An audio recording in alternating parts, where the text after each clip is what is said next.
دوستانو بیګا نه ابل بیګا زمونږ یو ګاونډي اکوا ګاډی لا نامعلومه دی د ګوسم په حدودو کې د شپې وه او اکوا وتښتېدله.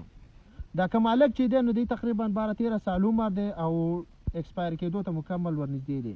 د ګړې را روانې کړې وې د تالاش نه د ګوسم په حدودو کې دا ګاډی په ورغلی او د منډره طرف نه او دا ماشوم یې چې والی او 2-4 ورڅه ګړي 15 ورڅه مړي دي او هلک چې کوم دی مکمل خراب دی. اول موږ منډا ته ویوړو د منډا نه موږ ته ډایرکټ وویل تاسو دا تیمرګر تشریف کړئ چې موږ تیمرګر ته په امبولانس کې وړو.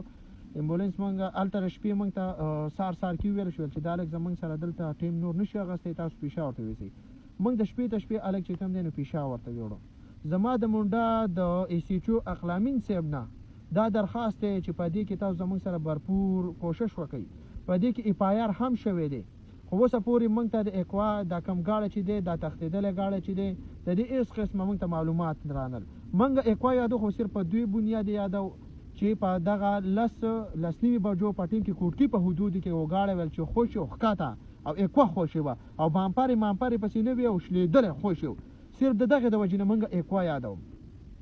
په زیاتر دکانونو کې په ټولو پمپونو کې کورونو کې کیمرې لګېدلي اقلامین صاحب او د تیمرګر ایسیټو صاحب نه مې دا درخواست دی چې په دې کې زموږ څه بھرپور کوشش وکړئ او موږ چې کوم قانوني کاروایي ده هغه هم موږ کړې. خو اوسه پورې دا 2 ورځې وشولې چې موږ ته هېڅ قسمه ریزلټ میلاو نه شو.